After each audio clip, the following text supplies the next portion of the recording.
যে দুর্ঘটনা ঘটলো, এটা নিয়ে কি বলবেন? দিল্লিতে যে দুর্ঘটনা ঘটেছে তার জন্য আমরা দুঃখিত। যারা মারা গেছে তাদের পরিবারের প্রতি আমাদের সমবেদনা জানাচ্ছি।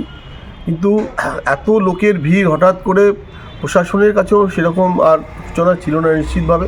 তাছাড়া কেন্দ্রীয় সরকার এত কুম্ভ মেলায় যে প্রচণ্ড একটা ক্রাউড ভিড়, সেটাকে পুরোপুরিভাবে যারা সেখানে গিয়েছে তারা বলেছে যে পুরো ব্যবস্থা ভালো ছিল আর সমস্ত ব্যবস্থা করছে। কিন্তু দিল্লিটা অনেক দূরে কুম্ভ থেকে, সেখানে এরকম ঘটনা ঘটবে প্রত্যাশিত ছিল না। তো স্বাভাবিকভাবেই আমাদের সরকার যথেষ্টভাবে চেষ্টা করছে আগামী দিনে এরকম ঘটনা যাতে না ঘটে তার জন্য আরও পুরোপুরি তারা ব্যবস্থা নিচ্ছে। দেখুন, দিল্লিতে যে দুর্ঘটনাটি ঘটেছে সেটি সত্যি খুব দুঃখজনক ঘটনা, খুব মর্মান্তিক।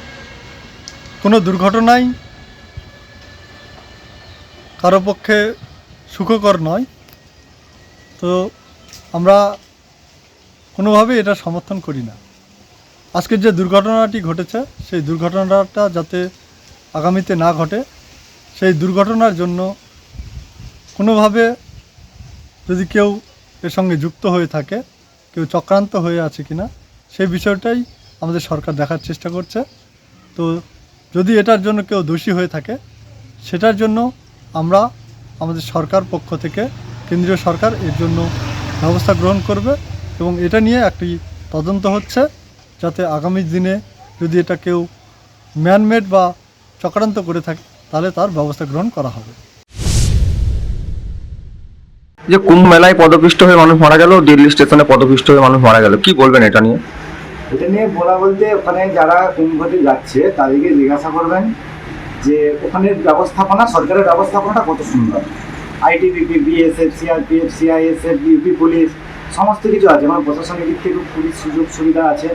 ওখানে থাকা খাওয়ার ব্যবস্থাও খুব সুন্দর, নম্বর আছে, টাকা না পয়সা মানুষের খরচা হবে না। কিন্তু মানুষ নিজেরা হুড়াহুড়ি করছে, প্রশাসনের কথা মানছে না, প্রশাসন মাইকিং করছে। আর এত পরিমাণ ওখানেতে লোকের জমাট হচ্ছে যেগুলো পুলিশের পক্ষেও ক্রাউড কন্ট্রোল করা সম্ভব না।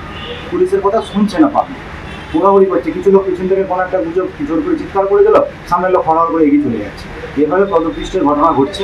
আর ট্রেনে যেটা হচ্ছে, আমি ভারত সরকারের কাছে, রেলের কাছে আবেদন করবো ট্রেনের সংখ্যা আরও বাড়ানোর জন্য।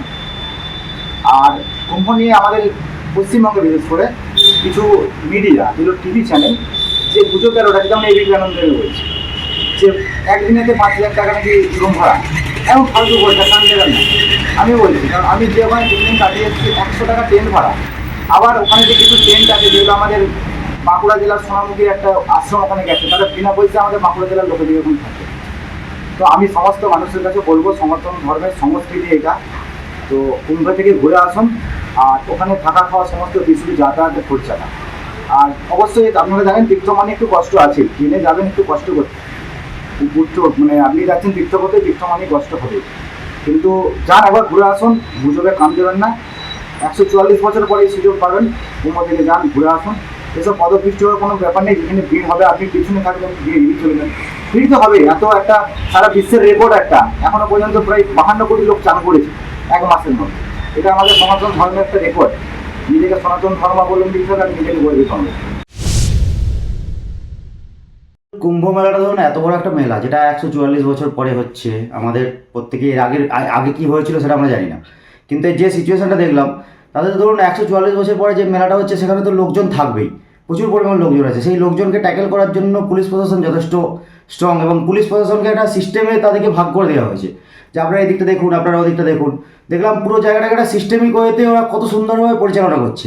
তার মাঝখানে কী করছে, আমাদের মতোই কিছু পাবলিক, কিছু বলবো না যে সবাই করছে, আমাদের মতো কিছু পাবলিক আছে যারা এর মাঝখানে বিশৃঙ্খলা সৃষ্টি করার চেষ্টা করছে। যেমন আমি আগে যাব, আমি শুনবো না, আমার শুনে কি হবে, এই জায়গাটা ঘেরা আছে, ঘেরার মধ্যে আমি থাকবো না, আমি বাইরে চলে যাব। সেই রকমভাবে করতে গিয়ে কী হচ্ছে, সেখানে একটা হুড়োহুড়ি সৃষ্টি করে দিচ্ছে, নিজেদের মধ্যে একটা কেওয়াস তৈরি করে দিচ্ছে যে আমি আগে যাব, আমি আগে গেলে এটা হবে, আমি পরে গেলে এটা হবে না। এই করতে গিয়ে একটা প্রবলেমের সৃষ্টি করে দিচ্ছে। তার ফলে কী হচ্ছে, ভিড়ভাড়টা বাড়ছে এবং লোকের মধ্যে একটা প্রবলেম সৃষ্টি হচ্ছে। প্রবলেমের ফলে এই জায়গাটা হচ্ছে কি, মানুষ পদপিষ্ট হয়ে মারা যাচ্ছে। কিন্তু অ্যাকচুয়াল এটা সিস্টেম নয় যে কোনো কারো দোষে মরছে বা কিছু হচ্ছে পুলিশ প্রশাসনের জন্য দায়ী বা গভর্নমেন্ট দায়ী, সেটা নয়। এটা অ্যাকচুয়াল কারণ হচ্ছে মানুষ নিজেরাই নিজেদের প্রবলেমটা ডেকে নিয়ে আসছে।